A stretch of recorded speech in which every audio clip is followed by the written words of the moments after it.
Pagi itu, Momo lagi berdiri di depan gerbang sekolah sama pacar barunya. Tapi langsung kecewa berat karena hal pertama yang dia lakukan adalah minta dipinjamin duit. Terus, nggak lama kemudian cowoknya minta smash alias ngajak yang enggak. Dan di situ Momo udah cukup banget, dia langsung membatalkan kencan mereka dengan tendangan ala karate. Masalahnya, Momo ini nggak jago-jago amat dalam bela diri, jadi pacarnya malah bilang dia udah cukup sama Momo dan nyungkurin dia ke tanah. Beberapa waktu kemudian, teman-temannya Momo berusaha menghibur dia. Tapi, mereka juga bingung. Emangnya Momo ngarep apa sih? Kan dia dapet cowok itu dari situs Craigslist. Mereka tanya-tanya, apa sih yang Momo lihat dari cowok kayak gitu? Tapi ternyata satu-satunya alasan Momo suka sama cowok itu adalah karena dia mirip idolanya, Ken Takakura. Jadi dia pikir ya sudah, cukuplah. Nggak lama setelah itu, Momo lagi jalan di lorong sekolah, masih murung karena dia sadar nggak bakal pernah bisa pacaran sama cowok kayak Ken. Pas lagi jalan, dia ngeliat ada seorang cowok di kelas sebelah yang dibully habis-habisan. Mereka bahkan udah mulai lempar-lempar bola kertas. Para tukang bully itu awalnya cuma lemparin bola kertas, tapi sekarang mereka beneran niat nyakitin dia.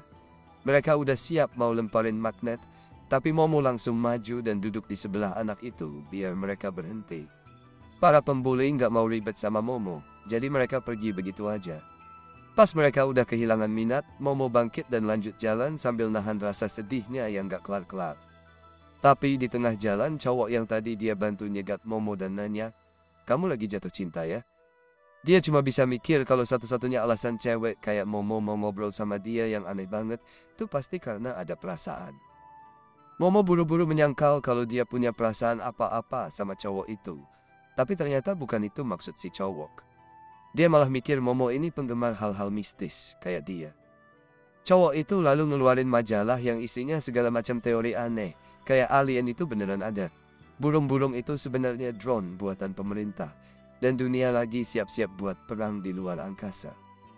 Momo nggak tertarik sama sekali dan berusaha pergi. Tapi cowok itu terus aja ngejar-ngejar perhatiannya. Akhirnya, Momo nggak tahan lagi dan langsung nge-roast habis-habisan setiap aspek dari cowok itu. Mulai dari rambut acak-acakan kayak pel, kacamata super tebalnya, sampai hobi anehnya. Terus, dia bilang ke cowok itu buat jangan pernah ngomong sama dia lagi. Tapi pas dia mau pergi, Momo ngerasa mungkin dia udah kelewat kasar. Jadi dia balik lagi dan mencoba ngehibur si cowok dengan bilang kalau dia percaya hantu itu nyata. Sebenarnya dia cuma mau kelihatan relatable aja. Tapi si cowok, alias Ken, langsung ketawa dan ngejek Momo. Soalnya dia sama sekali nggak percaya hantu itu beneran ada. Momo langsung kesal banget, apalagi si Ken ini percaya hal-hal aneh kayak alien dan konspirasi lainnya, tapi malah ngejek Momo karena percaya hantu. Ken dengan santainya bilang kalau dia percaya alien luar angkasa dan hal-hal aneh lainnya, tapi percaya sama hantu itu konyol menurut dia. Momo nggak tinggal diam dan bilang kalau neneknya itu seorang medium yang bisa berhubungan sama roh, dan dia bahkan pernah ngeliat langsung proses pengusiran setan. Tapi Ken masih aja nggak percaya. Mereka terus berdebat selama beberapa menit, dan pas lagi panas-panasnya, teman-teman Momo turun dari tangga dan mereka ngira Momo lagi akrab-akraban sama Ken. Buat menyelesaikan debat mereka, akhirnya Momo dan Ken bikin taruhan. Momo bersumpah bakal buktiin kalau hantu itu beneran ada, sedangkan Ken bersumpah buat buktiin kalau alien itu nyata. Malam harinya Momo pergi ke rumah sakit tua yang udah lama ditinggalkan. Dia mulai merasa merinding banget di sana. Tapi menurut Ken, tempat ini adalah lokasi utama buat penampakan UFO. Dan kemungkinan besar Momo bakal diculik alien. Penculikan itu artinya dia bakal diculik terus diteliti sama alien. Tapi ya, Ken sendiri sih sebenarnya belum pernah ngalamin hal itu. Sementara itu di sisi Ken, dia mengikuti petunjuk Momo dan pergi ke terowongan tua yang udah lama nggak dipakai. Dia beneran ketakutan, tapi Momo bilang kalau dia hampir pasti bakal diserang hantu kalau masuk ke sana. Tapi Ken tetap ngeyel, karena menurutnya hantu itu nggak ada, jadi dia tetap masuk. Momo buru-buru bilang biar Ken pelanin suaranya. Ken ngikutin saran Momo buat pelanin suaranya, tapi dia nggak sadar kalau Momo terus-terusan nyebut sumber dari internet. Jadi dia nanya, "Emangnya kamu pernah lihat hantu secara langsung?" Momo dengan santainya bilang kalau dia belum pernah. Ken langsung meledak, marah banget, karena Momo malah ngelakuin hal yang sama, kayak yang baru aja dia keluhkan beberapa menit lalu. Ken nanya gimana bisa Momo yakin banget kalau hantu itu ada, padahal dia nggak punya bukti. Tapi Momo jawab kalau cuma karena dia belum pernah lihat, bukan berarti buktinya nggak ada. Seperti yang dia bilang sebelumnya, neneknya itu seorang medium roh, dan Momo udah tinggal sama neneknya sejak kecil karena dia nggak punya orang tua. Ken langsung diam sebentar, tapi Momo buru-buru bilang kalau nggak perlu dibawa serius banget. Keluarganya memang selalu agak aneh. Misalnya waktu dia kecil, neneknya sering maksa dia pakai kantong jimat dan bergaya aneh setiap kali jalan ke sekolah.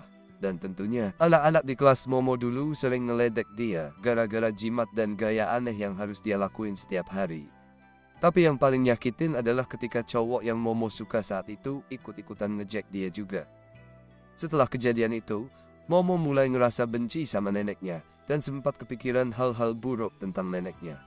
Belakangan ini mereka jarang banget ngomong satu sama lain. Tapi setiap ada yang ngomongin hal buruk tentang neneknya, Momo selalu ngerasa sedih dan marah.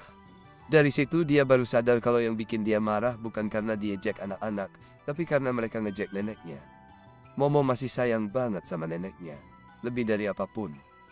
Dia bahkan suka sama kenyataan kalau neneknya adalah seorang medium roh. Karena itu bikin Momo ngerasa spesial. Dia percaya sama neneknya, dan karena neneknya bilang kalau hantu itu nyata, Momo juga percaya kalau hantu itu ada.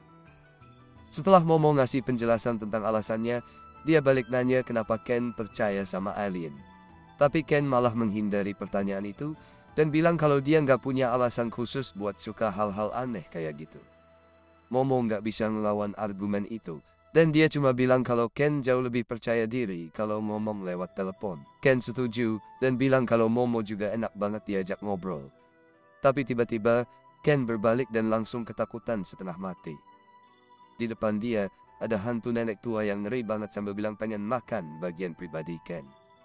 Jujur aja, pasti ada seseorang di luar sana yang mungkin aja tertarik sama tawaran itu. Tapi orang itu jelas bukan Ken. Dia langsung panik dan lari sekencang mungkin. Momo berusaha nenangin Ken lewat telepon dan ngingetin kalau hal terburuk yang bisa dia lakuin dalam situasi ini adalah lari. Soalnya kalau si Turbo Granny, nenek Turbo, berhasil nangkep Ken, dia bakal kena kutukan dan si nenek bakal main-main sama dia. Tiba-tiba sambungan telepon Momo sama Ken terputus dan Momo langsung tahu pasti ada sesuatu yang gak beres sama Ken. Dia langsung siap-siap buat pergi ke terowongan buat nyelamatin Ken. Tapi sebelum dia sempat keluar, Momo melihat 3 sosok berdiri di lorong. Dia tahu pasti ini bukan pertanda baik, jadi dia coba kabur, tapi langsung ditangkap. Beberapa waktu kemudian, Momo bangun dan nyadar kalau dirinya terikat di kursi alien. Para alien bilang ke Momo kalau dia nggak perlu takut sama mereka. Tapi jelas susah percaya karena mereka udah menculik Momo dan merobek semua bajunya.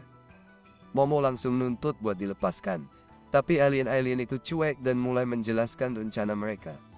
Jadi mereka itu cuma punya jenis kelamin laki-laki, dan mereka berkembang biak lewat teknologi cloning. Masalahnya, gara-gara itu mereka udah jadi lebih inbred dari keluarga kerajaan Spanyol. Jadi, mereka mau pakai tubuh Momo buat penelitian tentang reproduksi manusia. Tapi masalahnya mereka udah kehabisan baby oil. Momo jelas nggak mau ini terjadi, tapi para alien mulai pakai kendali pikiran buat menghentikannya dari melawan. Tiba-tiba, HP Momo bunyi. Salah satu alien penasaran dan jalan mendekat buat ngecek, tapi pas dia dekati HP itu, tiba-tiba dia kena injak di mukanya. Sebuah tangan muncul dari HP diikuti tubuh Ken yang sekarang lagi kena kutukan Turbo Granny. Hal pertama yang Ken lakuin, dia langsung menggigit salah satu anggota tubuh alien yang mirip burung angsa, bikin alien itu terpental jauh. Ken mulai minta maaf ke Momo karena jelas-jelas dia salah soal hantu dan sekarang malah kena kutukan. Momo sih pengen banget bilang, "Tuh kan, apa gua bilang?" Tapi yang paling penting sekarang adalah gimana caranya Ken bisa bantuin dia keluar dari situ. Para alien bingung dan bertanya-tanya teknologi macam apa yang bikin bisa masuk ke pesawat luar angkasa mereka lewat HP. Tapi mereka nggak tertarik sama Ken, karena dia bukan target eksperimen mereka. Jadi mereka nggak mau dia ada di situ. Ken berusaha tetap tenang, tapi kutukan Turbo Granny mulai ngambil alih lagi. Dan sekarang dia malah pengen makan sesuatu dari alien-alien itu. Para alien langsung marah dan bilang kalau cuma mereka yang boleh ngelakuin hal-hal aneh kayak gitu. Mereka pun mulai buka baju kulit mereka dan siap bertarung pakai telekinesis. Tapi Ken terlalu cepat buat mereka ikuti. Jadi dia mendekat dan langsung nyeruduk salah satu alien tepat di area sensitifnya. Setelah itu, dia nyerang alien berikutnya. Tapi kali ini dia lari lurus. Jadi alien itu berhasil melempar Ken ke tembok dengan kekuatan mental. Alien itu marah karena Ken berani-beraninya nyamplok bagian sensitif temannya. Tapi dia nggak mau buang waktu lebih lama lagi. Dia balik ke Momo buat melanjutkan eksperimen. Ken langsung teriak, nyuruh alien itu berhenti dan bilang kalau mereka mau eksperimen, lebih baik eksperimen sama dia aja. Ken ngungkapin isi hatinya, bilang kalau dari kecil dia nggak pernah punya teman. Dia berpikir kalau mungkin alien bisa jadi teman buat dia. Itu alasan kenapa dia mulai mempelajari hal-hal mistis dan sering nongkrong di atap berjam-jam dengan harapan bisa kontak sama alien. Tapi nggak pernah ada alien yang muncul. Dari situ, Ken mulai percaya kalau bahkan alien pun menganggap dia pecundang. Orang-orang di sekitarnya sering ngebully dia tanpa alasan, tapi Momo adalah orang pertama yang membelanya. Dan sekarang, nggak peduli apapun yang terjadi, Ken gak bakal biarin Momo terluka. Bahkan kalau dia harus berubah jadi monster sekalipun, dia bakal ngelakuin apa saja buat melindungi Momo. Ken mulai mengumpulkan kekuatan dari kutukan Turbo Granny, tapi alien itu cukup pintar buat ngerti apa yang Ken coba lakuin. Jadi, alien itu langsung ngelancarin serangan ganda buat menghentikan Ken sebelum dia sempat melawan. Setelah itu, alien itu kembali melanjutkan eksperimen terhadap Momo, dan Momo merasa helpless banget. Nggak ada yang bisa dia lakuin buat melawan. Tapi tiba-tiba, dia ngerasain flashback ke saat neneknya ngajarin dia tentang Chi. Dulu, Momo terlalu malu buat nyoba, jadi dia malah kabur sambil nyebut neneknya sebagai Miyam, hantu palsu. Sekarang, Momo pengen minta maaf sama neneknya atas semua itu. Tapi sekarang dia udah nggak ada yang perlu ditakutin, jadi dia berusaha buat melakukan teknik itu.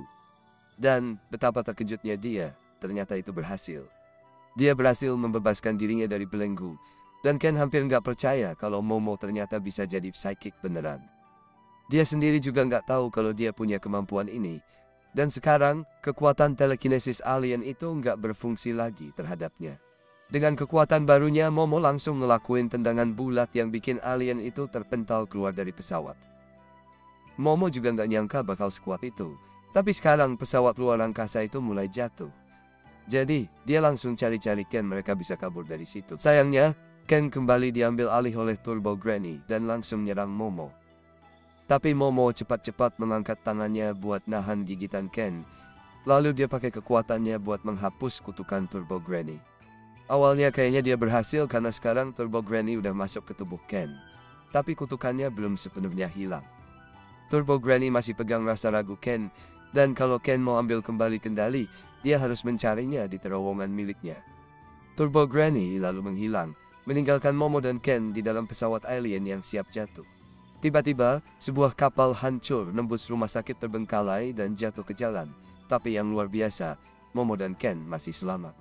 Momo langsung tendang keluar dari pesawat dan bikin lubang besar. Momo dan Ken menyesali semuanya tentang malam ini. Tapi sekarang Momo pasti percaya sama alien, dan Ken pun yakin ada hantu. Tapi mereka berdua bingung harus ngapain sekarang.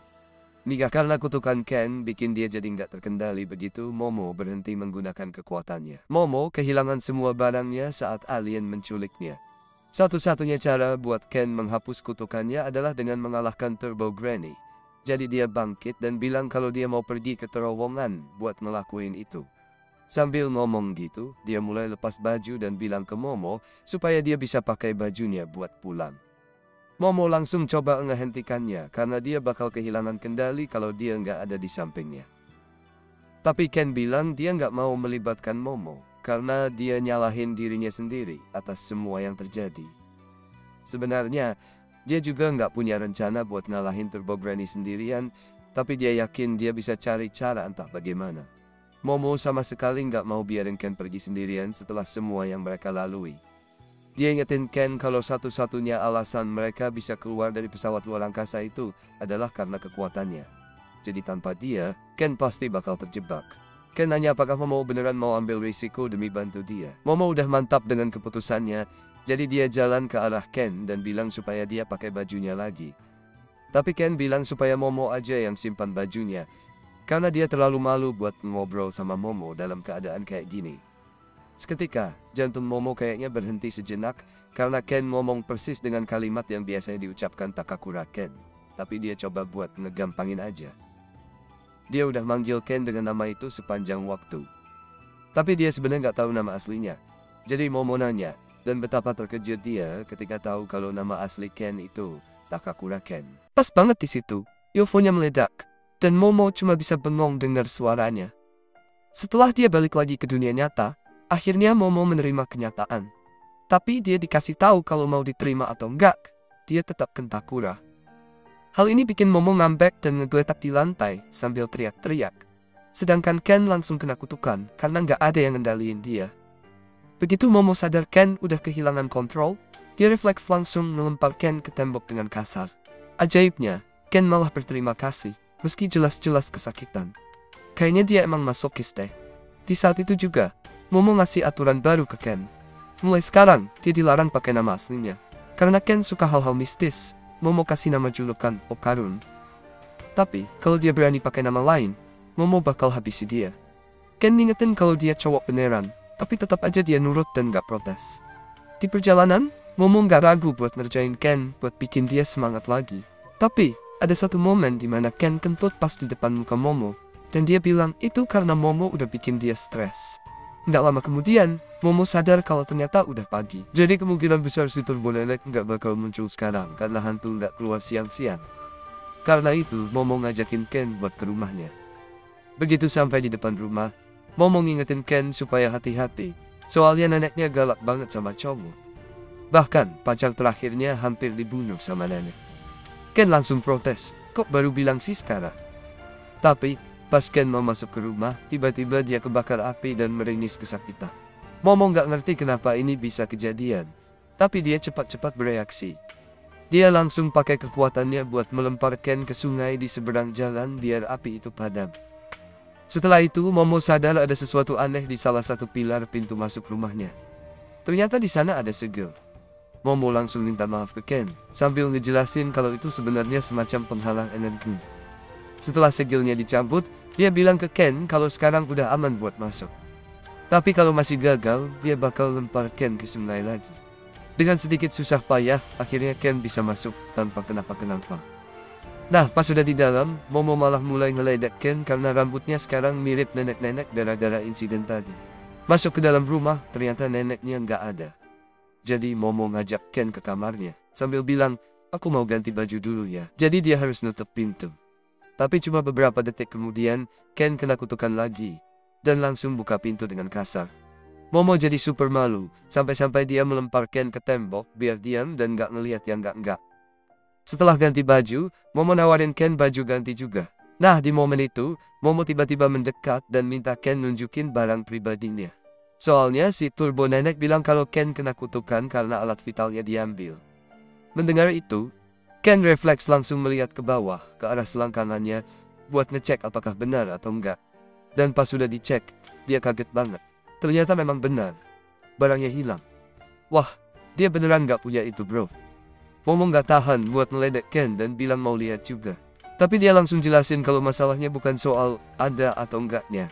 Ini sesuatu yang gak bisa dibiarkan terjadi. Akhirnya mereka berdua malah berdebat kecil soal siapa yang salah dalam situasi ini. Pas suasana udah agak tenang, Ken mulai cerita. Dia bilang dia nggak mau ngelewatin kesempatan ini. Dari dulu, dia selalu pengen punya teman, dan nggak mau kehilangan kesempatan ini. Makanya dia ngomong ke Momo dengan putus asa. Tapi Ken juga merasa kalau dia hidup di dunia yang berbeda. Dia pikir, dia bukan tipe orang yang pantas ngobrol sama Momo atau orang kayak dia. Di akhir, Ken minta maaf karena udah melibatkan Momo dalam masalah yang berbahaya ini. Semua jadi ribet dan kacau banget. Momo kasih saran ke Ken kalau nanti dia bisa aja ngehirauin dirinya lagi setelah masalah ini selesai. Tapi setelah dengar itu, Momo bilang kalau hal kayak gitu yang bikin dia sebel sama Ken.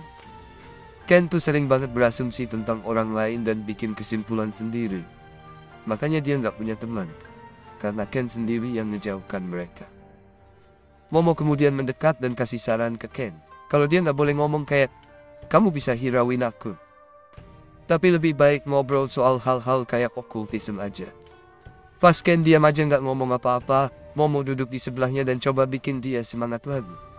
Tapi nggak lama, Ken malah manggil Momo jelek dan akhirnya mereka berdua mulai ribut lagi.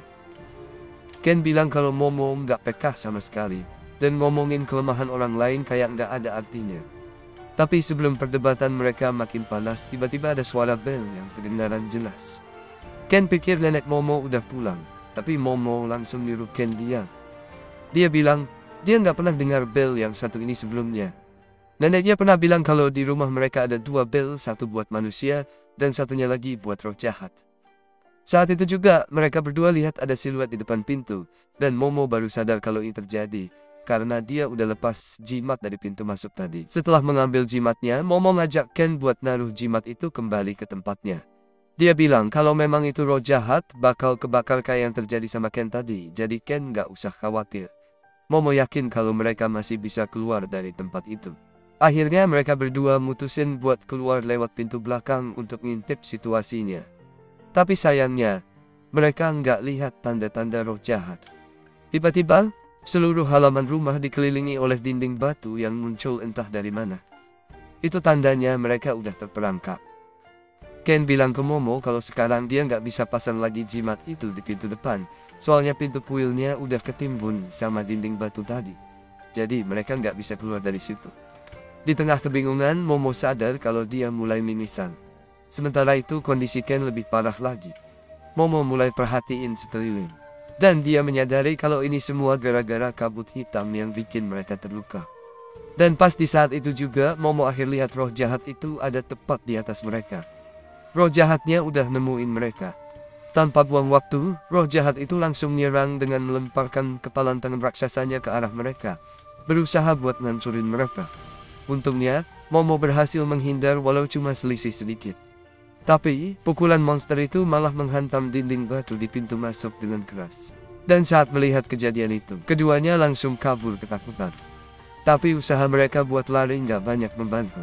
Soalnya ukuran monster itu bikin mereka kesulitan buat menghindari serangannya. Setiap pukulan dari monster itu menciptakan tekanan udara yang kuat banget sampai mereka terdorong jauh.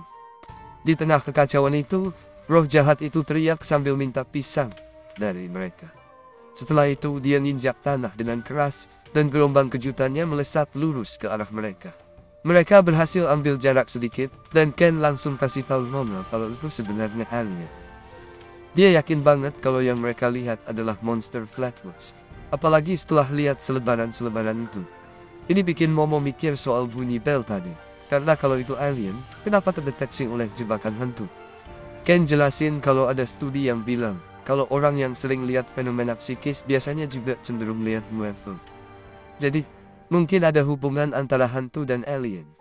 Artinya, bisa jadi monster yang sekarang mereka hadapi ada kaitannya sama alien yang muncul kemarin. Momo sadar kalau mereka harus bertindak cepat, soalnya kabut hitam itu bisa membunuh mereka kalau terus-terusan begini. Tapi masalahnya, Momo nggak bisa pakai kekuatannya dengan benar kalau dia masih harus mengendalikan kutukan Ken. Sambil lari dari serangan alien yang meledak-ledak, mereka mencoba mencari cara buat bertahan. Kutukan Ken mulai nggak terkendali karena kelelahan. Tapi saat Momo berusaha lebih keras untuk menekannya, Ken tiba-tiba melihat lengannya yang masih terkutuk dan menyadari kalau dia bisa sedikit mengendalikannya. Setelah hening sebentar, Ken mendadak mengusulkan sesuatu ke Momo. Dia mau bertarung. Jadi dia butuh Momo buat melepasin kutukannya. Ken bilang, kalau ini cuma alien, dia nggak takut. Dia minta Momo buat ngebiarin kutukan itu lepas di tubuhnya, tapi tetap jaga pikirannya biar nggak hilang kendali. Sambil mereka ngindarin serangan monster lagi, Momo mengingatkan Ken kalau dia belum sepenuhnya menguasai kekuatan ini. Tapi Ken yakin kalau mereka beruntung, dia mungkin bisa menggunakan kekuatan neneknya. Akhirnya, meskipun penuh risiko, Momo setuju dan melepaskan kutukan dari tubuh Ken. Perlahan, Ken mulai membiarkan dirinya dikuasai oleh kutukan itu. Tepat saat serangan lain dari monster mendekat, di tengah ledakan, Ken berhasil mengendalikan kutukan itu, dan dia keluar dari ledakan dengan kekuatan barunya. Dengan transformasi baru ini, Ken merasakan dirinya dipenuhi kekuatan yang luar biasa. Tapi dia juga bilang kalau perasaannya jadi suram dan depresif, sesuatu yang bikin Momo nggak terlalu nyaman dengan kepribadian barunya. Ken ngingetin Momo kalau dia itu sebenarnya anak yang ceroboh, dan itu bikin Momo langsung naik darah. Soalnya, dia udah bilang ke Ken supaya jangan ngomong kayak gitu lagi. Tapi Ken malah terus-terusan ngomong dengan nada yang depresif. Momo jadi nggak tahan dan langsung ngasih Ken pukulan yang cukup keras buat nyuruh dia diam. Setelah itu, Ken malah dengan santainya mendekati monster itu, sampai akhirnya monster tersebut mencoba menghancurkannya dengan tepukan keras. Tapi yang terjadi adalah jari-jari salah satu tangan monster itu malah terpotong. Semua karena kekuatan baru yang lagi Ken alami. Momo kaget banget dengan kecepatan serangan Ken, sampai dia nggak bisa melihat apa yang terjadi. Ini bikin Momo mulai percaya bahwa mungkin mereka bisa menang. Tapi tiba-tiba, Ken mulai muntah darah banyak. Dan karena tubuhnya jadi lemah, monster itu berhasil memukulnya dengan salah satu serangannya. Dengan cepat, Momo menarik Ken keluar dari bahaya menggunakan kekuatannya. Begitu kembali normal, Ken langsung minta maaf. Dia bilang, tubuhnya nggak bisa mengikuti kekuatan kutukan itu. Rasanya tubuhnya seperti mau meledak jadi kepingan. Karena kecepatan yang dia alami bukan sesuatu yang manusia biasa bisa ikuti. Ken bingung dan nanya gimana cara mereka bisa ngalahin monster itu. Momo teriak, aku juga nggak tahu. Kalau dia tahu caranya, mereka nggak bakal lagi bertarung kayak gini. Di saat itu, Momo mulai memperhatikan monster itu lebih detail. Baru aja dia sadar kalau monster itu kayak lagi bikin jus atau semacamnya. Dan kalau mereka bisa bikin salah satu tangannya menyentuh jus itu. Ken manggil Momo jenius karena dia punya ide itu, dan Momo langsung setuju tanpa pikir panjang. Terus Ken ngingetin dia kalau dia bakal sampai di batas kemampuannya lagi. Momo minta supaya Ken fokus serang kaki monster waktu menyerang, sementara dia bakal ngejatuhin monster itu pakai kekuatan psikisnya. Dengan cepat, mereka berdua lari ke arah alien itu, yang teriak minta pisang dari mereka. Setelah berhasil menghindar dari serangan monster berikutnya, Ken ngumpulin tenaga buat ngebut dengan kecepatan super tinggi, dan dalam sekejap, dia hancurin kaki monster itu. Ini bikin Ken cepat banget sampai ke batas kemampuannya. Momo segera mengendalikan kutukan dengan tangan kanannya, sementara tangan kirinya bikin alien itu jatuh ke tanah, sampai salah satu tangannya nyentuh tanah. Begitu dia melakukannya, tangan alien itu langsung meleleh. Tapi alien itu masih bisa bangkit lagi, dan tiba-tiba nyekik Momo. Terus melemparnya ke dinding pintu masuk. Karena ketidakhati-hatian ini, kutukan mulai menggerogoti Ken. Tapi sebelum semuanya jadi lebih parah, kutukan itu kembali. Ini terjadi karena meskipun terkena dampak, Momo masih bisa mengontrol kekuatan itu lagi. Momo bertekad buat ngasih pelajaran ke monster curang itu. Tapi pas dia baru mau bergerak, alien itu langsung ngasih serangan balik yang super kuat, bikin dia terhantam dengan hujan pukulan. Ken memohon supaya Momo membebaskannya dari kutukan, karena kalau terus kayak gini, dia bisa mati. Dia bilang, dia lebih baik dikendalikan dan kehilangan kontrol daripada Momo terus-terusan mengalami semua ini. Meskipun kena banyak pukulan, Momo tetap sadar dan berusaha bangkit. Dia sadar kalau mereka udah sampai di kedalaman yang artinya udah dekat dengan pintu masuk kuil. Mario dengan lihainya ngendaliin Ken buat mendekati Momo sambil ngindarin serangan monster itu. Begitu dia berhasil menangkap Ken, Momo pakai kekuatannya buat ambil talisman dan pasang lagi di tempatnya, yang bikin seluruh area itu teraliri energi pelindung. Akibatnya, alien itu langsung terbakar. Setelah beberapa detik, semuanya kembali normal. Momo merasa lega dan senang setelah semuanya kembali normal. Tapi pas dia baru mau relax, kutukan langsung nyerang Ken lagi, jadi Momo harus pakai kekuatannya buat ngebebasin Ken. Dia juga baru sadar kalau gaya rambut Ken udah berubah, dan dia bilang kalau dia terlihat cukup keren, meskipun dia lebih suka penampilan Ken yang bikin dia kelihatan seperti nenek-nenek. Ken ngeluh tentang ejekan itu, dan Momo juga bilang dia mulai merasa pusing. Tiba-tiba, Momo jatuh pingsan ke lantai dalam beberapa detik. Ken berusaha nyentuhnya buat bangunin dia, tapi kutukan mulai cepat banget menggerogoti dirinya. Tanpa ada yang bisa menghentikannya, proses kutukan jadi makin cepat, dan penampilan Ken mulai berubah jadi menyeramkan, mirip monster. Sementara Momo ada di depannya, sama sekali tidak berdaya.